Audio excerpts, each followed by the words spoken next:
ಉತ್ತರ ಕನ್ನಡ ಜಿಲ್ಲೆಯಾದ್ಯಂತ ಬಿಸಿಲಿನ ತಾಪ ಹೆಚ್ಚಾಗಿರುವುದರಿಂದ ಇಲ್ಲಿ ಪ್ರವಾಸೋದ್ಯಮದ ಮೇಲೆ ಬಹಳ ಒಂದು ಹೊಡೆತ ಬಿಡಿದೆ ಅಂತ ಹೇಳಬಹುದು. ಅದರಲ್ಲೂ ಬಹಳ ಪ್ರಮುಖವಾಗಿ ಗೋಕರ್ಣದಲ್ಲೂ ಕೂಡ ಈ ಬಾರಿ ದೇಶೀಯ ಪ್ರವಾಸಿಗರ ಜೊತೆ ವಿದೇಶಿಗರು ಪ್ರವಾಸಿಗರು ಇಲ್ಲದೇ ಇರುವುದರಿಂದ ಬೀಚ್ಗಳು ಕೂಡ ಬಣಗುಡುತ್ತಿರುವ ದೃಶ್ಯ ಸಾಮಾನ್ಯವಾಗಿರುವಂಥದ್ದು. ನಾನೀಗ ಗೋಕರ್ಣದ ಮೇನ್ ಬೀಚ್ನಲ್ಲಿದ್ದೇನೆ. ನೋಡ್ತಾ ಇರ್ಬೋದು ಯಾವ ರೀತಿಯಾಗಿ ಪ್ರವಾಸಿಗರಲ್ಲದೆ ಬೀಚು ಯಾವ ರೀತಿಯಾಗಿ ಕಾಣಿಸ್ತಾ ಇದೆ ಎಂಬ ದೃಶ್ಯವನ್ನು ನೀವು ಗಮನಿಸಬಹುದಾಗಿದೆ. ಯಾಕಂತ ಪ್ರತಿ ವರ್ಷ ಕೂಡ ಇದೇ ಸಂದರ್ಭದಲ್ಲಿ ಬೇರೆ ಬೇರೆ ದೇಶಗಳಿಂದ ಇಲ್ಲಿಗೆ ಸಾಕಷ್ಟು ಸಂಖ್ಯೆಯಲ್ಲಿ ಪ್ರವಾಸಿಗರು ಆಗಮಿಸ್ತಾ ಇದ್ದರು. ಇಲ್ಲಿನ ಕಡಲ ತೀರದಲ್ಲಿ ಎಂಜಾಯ್ ಮಾಡ್ತಾಯಿದ್ರು. ಅದರಲ್ಲೂ ಬಹಳ ಪ್ರಮುಖವಾಗಿ ಸೂರ್ಯನ ಕಿರಣಗಳನ್ನು ಮೈ ಮೇಲೆ ಬೀಳುವುದರ ಮೂಲಕ ಅಂದರೆ ಅವ್ರಿಗೆ ಅಗತ್ಯವಿರುವಂಥ ವಿಟಮಿನ್ಗಳನ್ನು ಪಡ್ಕೊಳ್ತಾ ಇದ್ದರು. ಆದರೆ ಈ ಬಾರಿ ಹೆಚ್ಚಿನ ತಾಪಮಾನ ದಾಖಲಾಗಿರೋದ್ರಿಂದ ಬಿಸಿಲಿನ ಧಗೆ ಜಾಸ್ತಿ ಆಗಿರೋದ್ರಿಂದ ವಿದೇಶಿಗರು ಕೂಡ ಗೋಕರ್ಣಕ್ಕೆ ಬರುವುದನ್ನು ಕಡಿಮೆ ಮಾಡಿದ್ದಾರೆ. ಕಳೆದ ಕೆಲ ದಿನಗಳಿಂದ ಇಲ್ಲಿ ಬೆರಳೆಣಿಕೆಯ ಪ್ರವಾಸಿಗರು ಮಾತ್ರ ಕಾಣಸಿಗ್ತಾ ಇದ್ದಾರೆ. ಅದರಲ್ಲೂ ಬಹಳ ಪ್ರಮುಖವಾಗಿ ದೇಶೀಯ ಪ್ರವಾಸಿಗರ ಸಂಖ್ಯೆ ಕೂಡ ಬೀಚ್ಗಳಲ್ಲಿ ಕಡಿಮೆಯಾಗಿದೆ. ಸಾಮಾನ್ಯವಾಗಿ ಈ ಗೋಕರ್ಣದ ಒಂದು ಮೇನ್ ಬೀಚ್ ಆಗಿರ್ಬೋದು, ಓಮ್ ಬೀಚು, ಕುಡ್ಲೆ ಬೀಚ್ ಸೇರಿದಂತೆ ಬೇರೆ ಬೇರೆ ಬೀಚ್ಗಳಲ್ಲೂ ಕೂಡ ಪ್ರವಾಸಿಗರು ಸಾಕಷ್ಟು ಸಂಖ್ಯೆಯಲ್ಲಿ ಇರ್ತಾ ಇದ್ದರು. ಆದರೆ ಪ್ರವಾಸಿಗರಿಲ್ಲದೆ ಈ ಬೀಚ್ಗಳು ಕೂಡ ಬಣಗುಡುತ್ತಿರುವ ದೃಶ್ಯವನ್ನು ನೀವು ಗಮನಿಸಬಹುದು. ಯಾಕಂತ ಹೇಳಿದ್ರೆ ಪ್ರತಿ ಬಾರಿಯೂ ಕೂಡ ವಿದೇಶಿಗರು ಗೋಕರ್ಣಕ್ಕೆ ಬಂದಾಗ ಇಲ್ಲಿ ವ್ಯಾಪಾರ ವಹಿವಾಟು ಕೂಡ ಜಾಸ್ತಿ ಆಗ್ತಾಯಿತ್ತು. ಆದರೆ ಈ ಬಾರಿ ಗೋಕರ್ಣದಲ್ಲಿ ಪ್ರವಾಸಿಗರ ಸಂಖ್ಯೆ ಇಳಿಮುಖವಾಗಿದೆ. ಕೇವಲ 50ರಿಂದ 60ರಷ್ಟು ಪ್ರವಾಸಿಗರು ಮಾತ್ರ ಇಲ್ಲಿ ಉಳಿದುಕೊಂಡಿದ್ದಾರೆ. ಉಳಿದ ಪ್ರವಾಸಿಗರು ಗೋವಾದಲ್ಲಿ ಸ್ಟೇ ಮಾಡಿ ಗೋಕರ್ಣಕ್ಕೆ ಬಂದು ಹೋಗುವ ಒಂದು ದೃಶ್ಯ ಕೂಡ ಬಂದು ಹೋಗುತ್ತಿರುವುದು ಗಮನಕ್ಕೆ ಬಂದಿರುವಂಥದ್ದು. ಒಟ್ಟಿನಲ್ಲಿ ಈ ಬಾರಿ ಬಿಸಿಲಿನ ಹೊಡೆತಕ್ಕೆ ವಿದೇಶಿಯ ಜನರ ಜೊತೆಗೆ ವಿದೇಶಿಯ ಪ್ರವಾಸಿಗರು ಕೂಡ ಸಾಕಷ್ಟು ತೊಂದರೆಯನ್ನು ಕೂಡ ಅನುಭವಿಸಿದ್ದಾರೆ. ಹೀಗಾಗಿ ಗೋಕರ್ಣ ಬಿಟ್ಟು ಬೇರೆ ಬೇರೆ ಭಾಗಗಳಿಗೆ ವಿದೇಶಿಗರು ವಲಸೆ ಹೋಗ್ತಿರುವ ದೃಶ್ಯ ಕೂಡ ಸಾಮಾನ್ಯವಾಗಿರುವಂಥದ್ದು. ಕ್ಯಾಮ್ರಾ ಪರ್ಸನ್ ಕಿಶನ್ ಗುರು ಜೊತೆ ನಾನು ಶೇಷಗಿರಿ ಮುಂಡಳ್ಳಿ, ರಿಪಬ್ಲಿಕ್ ಕನ್ನಡ, ಕಾರವಾರ. ಉತ್ತರ ಕನ್ನಡ ಜಿಲ್ಲೆಯಾದ್ಯಂತ ಬಿಸಿಲಿನ ತಾಪ ಹೆಚ್ಚಾಗಿರುವುದರಿಂದ ಇಲ್ಲಿ ಪ್ರವಾಸೋದ್ಯಮದ ಮೇಲೆ ಬಹಳ ಒಂದು ಹೊಡೆತ ಬಿಡಿದೆ ಅಂತ ಹೇಳಬಹುದು. ಅದರಲ್ಲೂ ಬಹಳ ಪ್ರಮುಖವಾಗಿ ಗೋಕರ್ಣದಲ್ಲೂ ಕೂಡ ಈ ಬಾರಿ ದೇಶೀಯ ಪ್ರವಾಸಿಗರ ಜೊತೆ ವಿದೇಶಿಗರು ಪ್ರವಾಸಿಗರು ಇಲ್ಲದೇ ಇರುವುದರಿಂದ ಬೀಚ್ಗಳು ಕೂಡ ಬಣಗುಡುತ್ತಿರುವ ದೃಶ್ಯ ಸಾಮಾನ್ಯವಾಗಿರುವಂಥದ್ದು. ನಾನೀಗ ಗೋಕರ್ಣದ ಮೇನ್ ಬೀಚ್ನಲ್ಲಿದ್ದೇನೆ. ನೋಡ್ತಾ ಇರ್ಬೋದು ಯಾವ ರೀತಿಯಾಗಿ ಪ್ರವಾಸಿಗರಲ್ಲದೆ ಬೀಚು ಯಾವ ರೀತಿಯಾಗಿ ಕಾಣಿಸ್ತಾ ಇದೆ ಎಂಬ ದೃಶ್ಯವನ್ನು ನೀವು ಗಮನಿಸಬಹುದಾಗಿದೆ. ಯಾಕಂತ ಪ್ರತಿ ವರ್ಷ ಕೂಡ ಇದೇ ಸಂದರ್ಭದಲ್ಲಿ ಬೇರೆ ಬೇರೆ ದೇಶಗಳಿಂದ ಇಲ್ಲಿಗೆ ಸಾಕಷ್ಟು ಸಂಖ್ಯೆಯಲ್ಲಿ ಪ್ರವಾಸಿಗರು ಆಗಮಿಸ್ತಾ ಇದ್ದರು. ಇಲ್ಲಿನ ಕಡಲ ತೀರದಲ್ಲಿ ಎಂಜಾಯ್ ಮಾಡ್ತಾಯಿದ್ರು. ಅದರಲ್ಲೂ ಬಹಳ ಪ್ರಮುಖವಾಗಿ ಸೂರ್ಯನ ಕಿರಣಗಳನ್ನು ಮೈ ಮೇಲೆ ಬೀಳುವುದರ ಮೂಲಕ ಅಂದರೆ ಅವ್ರಿಗೆ ಅಗತ್ಯವಿರುವಂಥ ವಿಟಮಿನ್ಗಳನ್ನು ಪಡ್ಕೊಳ್ತಾ ಇದ್ದರು. ಆದರೆ ಈ ಬಾರಿ ಹೆಚ್ಚಿನ ತಾಪಮಾನ ದಾಖಲಾಗಿರೋದ್ರಿಂದ ಬಿಸಿಲಿನ ಧಗೆ ಜಾಸ್ತಿ ಆಗಿರೋದ್ರಿಂದ ವಿದೇಶಿಗರು ಕೂಡ ಗೋಕರ್ಣಕ್ಕೆ ಬರುವುದನ್ನು ಕಡಿಮೆ ಮಾಡಿದ್ದಾರೆ. ಕಳೆದ ಕೆಲ ದಿನಗಳಿಂದ ಇಲ್ಲಿ ಬೆರಳೆಣಿಕೆಯ ಪ್ರವಾಸಿಗರು ಮಾತ್ರ ಕಾಣಸಿಗ್ತಾ ಇದ್ದಾರೆ. ಅದರಲ್ಲೂ ಬಹಳ ಪ್ರಮುಖವಾಗಿ ದೇಶೀಯ ಪ್ರವಾಸಿಗರ ಸಂಖ್ಯೆ ಕೂಡ ಬೀಚ್ಗಳಲ್ಲಿ ಕಡಿಮೆಯಾಗಿದೆ. ಸಾಮಾನ್ಯವಾಗಿ ಈ ಗೋಕರ್ಣದ ಒಂದು ಮೇನ್ ಬೀಚ್ ಆಗಿರ್ಬೋದು, ಓಮ್ ಬೀಚು, ಕುಡ್ಲೆ ಬೀಚ್ ಸೇರಿದಂತೆ ಬೇರೆ ಬೇರೆ ಬೀಚ್ಗಳಲ್ಲೂ ಕೂಡ ಪ್ರವಾಸಿಗರು ಸಾಕಷ್ಟು ಸಂಖ್ಯೆಯಲ್ಲಿ ಇರ್ತಾ ಇದ್ದರು. ಆದರೆ ಪ್ರವಾಸಿಗರಿಲ್ಲದೆ ಈ ಬೀಚ್ಗಳು ಕೂಡ ಬಣಗುಡುತ್ತಿರುವ ದೃಶ್ಯವನ್ನು ನೀವು ಗಮನಿಸಬಹುದು. ಯಾಕಂತ ಹೇಳಿದ್ರೆ ಪ್ರತಿ ಬಾರಿಯೂ ಕೂಡ ವಿದೇಶಿಗರು ಗೋಕರ್ಣಕ್ಕೆ ಬಂದಾಗ ಇಲ್ಲಿ ವ್ಯಾಪಾರ ವಹಿವಾಟು ಕೂಡ ಜಾಸ್ತಿ ಆಗ್ತಾಯಿತ್ತು. ಆದರೆ ಈ ಬಾರಿ ಗೋಕರ್ಣದಲ್ಲಿ ಪ್ರವಾಸಿಗರ ಸಂಖ್ಯೆ ಇಳಿಮುಖವಾಗಿದೆ. ಕೇವಲ 50ರಿಂದ 60ರಷ್ಟು ಪ್ರವಾಸಿಗರು ಮಾತ್ರ ಇಲ್ಲಿ ಉಳಿದುಕೊಂಡಿದ್ದಾರೆ.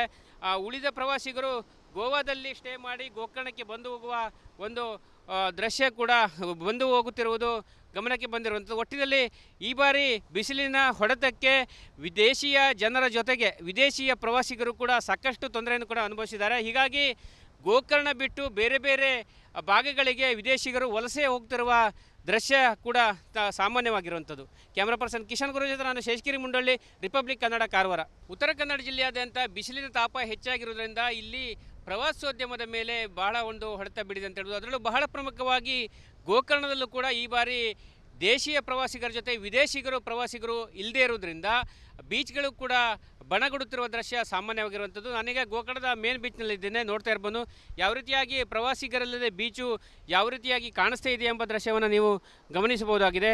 ಯಾಕಂತ ಪ್ರತಿ ವರ್ಷ ಕೂಡ ಇದೇ ಸಂದರ್ಭದಲ್ಲಿ ಬೇರೆ ಬೇರೆ ದೇಶಗಳಿಂದ ಇಲ್ಲಿಗೆ ಸಾಕಷ್ಟು ಸಂಖ್ಯೆಯಲ್ಲಿ ಪ್ರವಾಸಿಗರು ಆಗಮಿಸ್ತಾ ಇದ್ದರು. ಇಲ್ಲಿನ ಕಡಲ ತೀರದಲ್ಲಿ ಎಂಜಾಯ್ ಮಾಡ್ತಾಯಿದ್ರು. ಅದರಲ್ಲೂ ಬಹಳ ಪ್ರಮುಖವಾಗಿ ಸೂರ್ಯನ ಕಿರಣಗಳನ್ನು ಮೈ ಮೇಲೆ ಬೀಳುವುದರ ಮೂಲಕ ಅಂದರೆ ಅವ್ರಿಗೆ ಅಗತ್ಯವಿರುವಂಥ ವಿಟಮಿನ್ಗಳನ್ನು ಪಡ್ಕೊಳ್ತಾ ಇದ್ದರು. ಆದರೆ ಈ ಬಾರಿ ಹೆಚ್ಚಿನ ತಾಪಮಾನ ದಾಖಲಾಗಿರೋದ್ರಿಂದ ಬಿಸಿಲಿನ ಧಗೆ ಜಾಸ್ತಿ ಆಗಿರೋದ್ರಿಂದ ವಿದೇಶಿಗರು ಕೂಡ ಗೋಕರ್ಣಕ್ಕೆ ಬರುವುದನ್ನು ಕಡಿಮೆ ಮಾಡಿದ್ದಾರೆ. ಕಳೆದ ಕೆಲ ದಿನಗಳಿಂದ ಇಲ್ಲಿ ಬೆರಳೆಣಿಕೆಯ ಪ್ರವಾಸಿಗರು ಮಾತ್ರ ಕಾಣಸಿಗ್ತಾ ಇದ್ದಾರೆ.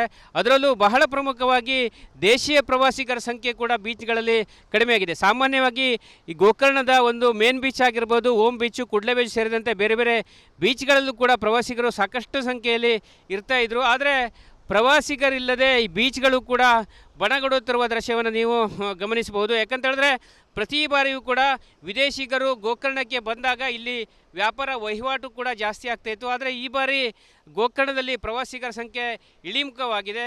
ಕೇವಲ 50ರಿಂದ 60ರಷ್ಟು ಪ್ರವಾಸಿಗರು ಮಾತ್ರ ಇಲ್ಲಿ ಉಳಿದುಕೊಂಡಿದ್ದಾರೆ.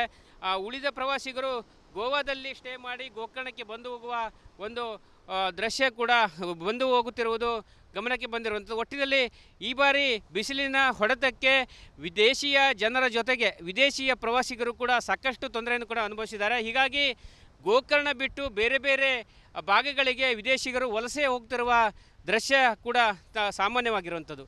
ಕ್ಯಾಮ್ರಾ ಪರ್ಸನ್ ಕಿಶನ್ ಗುರು ಜೊತೆ ನಾನು ಶೇಷಗಿರಿ ಮುಂಡಳ್ಳಿ, ರಿಪಬ್ಲಿಕ್ ಕನ್ನಡ, ಕಾರವಾರ. ಉತ್ತರ ಕನ್ನಡ ಜಿಲ್ಲೆಯಾದ್ಯಂತ ಬಿಸಿಲಿನ ತಾಪ ಹೆಚ್ಚಾಗಿರುವುದರಿಂದ ಇಲ್ಲಿ ಪ್ರವಾಸೋದ್ಯಮದ ಮೇಲೆ ಬಹಳ ಒಂದು ಹೊಡೆತ ಬಿಡಿದೆ ಅಂತ ಹೇಳೋದು. ಅದರಲ್ಲೂ ಬಹಳ ಪ್ರಮುಖವಾಗಿ ಗೋಕರ್ಣದಲ್ಲೂ ಕೂಡ ಈ ಬಾರಿ ದೇಶೀಯ ಪ್ರವಾಸಿಗರ ಜೊತೆ ವಿದೇಶಿಗರು ಪ್ರವಾಸಿಗರು ಇಲ್ಲದೇ ಇರೋದ್ರಿಂದ ಬೀಚ್ಗಳು ಕೂಡ ಬಣಗುಡುತ್ತಿರುವ ದೃಶ್ಯ ಸಾಮಾನ್ಯವಾಗಿರುವಂಥದ್ದು. ನಾನೀಗ ಗೋಕರ್ಣದ ಮೇನ್ ಬೀಚ್ನಲ್ಲಿದ್ದೇನೆ. ನೋಡ್ತಾ ಇರ್ಬೋದು ಯಾವ ರೀತಿಯಾಗಿ ಪ್ರವಾಸಿಗರಲ್ಲದೆ ಬೀಚು ಯಾವ ರೀತಿಯಾಗಿ ಕಾಣಿಸ್ತಾ ಇದೆ ಎಂಬ ದೃಶ್ಯವನ್ನು ನೀವು ಗಮನಿಸಬಹುದಾಗಿದೆ. ಯಾಕಂತ ಹೇಳಿದ್ರೆ ಪ್ರತಿ ವರ್ಷ ಕೂಡ ಇದೇ ಸಂದರ್ಭದಲ್ಲಿ ಬೇರೆ ಬೇರೆ ದೇಶಗಳಿಂದ ಇಲ್ಲಿಗೆ ಸಾಕಷ್ಟು ಸಂಖ್ಯೆಯಲ್ಲಿ ಪ್ರವಾಸಿಗರು ಆಗಮಿಸ್ತಾ ಇದ್ದರು. ಇಲ್ಲಿನ ಕಡಲ ತೀರದಲ್ಲಿ ಎಂಜಾಯ್ ಮಾಡ್ತಾಯಿದ್ರು. ಅದರಲ್ಲೂ ಬಹಳ ಪ್ರಮುಖವಾಗಿ ಸೂರ್ಯನ ಕಿರಣಗಳನ್ನು ಮೈ ಮೇಲೆ ಬೀಳುವುದರ ಮೂಲಕ ಅಂದರೆ ಅವ್ರಿಗೆ ಅಗತ್ಯವಿರುವಂಥ ವಿಟಮಿನ್ಗಳನ್ನು ಪಡ್ಕೊಳ್ತಾ ಇದ್ದರು. ಆದರೆ ಈ ಬಾರಿ ಹೆಚ್ಚಿನ ತಾಪಮಾನ ದಾಖಲಾಗಿರೋದ್ರಿಂದ ಬಿಸಿಲಿನ ಧಗೆ ಜಾಸ್ತಿ ಆಗಿರೋದ್ರಿಂದ ವಿದೇಶಿಗರು ಕೂಡ ಗೋಕರ್ಣಕ್ಕೆ ಬರುವುದನ್ನು ಕಡಿಮೆ ಮಾಡಿದ್ದಾರೆ. ಕಳೆದ ಕೆಲ ದಿನಗಳಿಂದ ಇಲ್ಲಿ ಬೆರಳೆಣಿಕೆಯ ಪ್ರವಾಸಿಗರು ಮಾತ್ರ ಕಾಣಸಿಗ್ತಾ ಇದ್ದಾರೆ.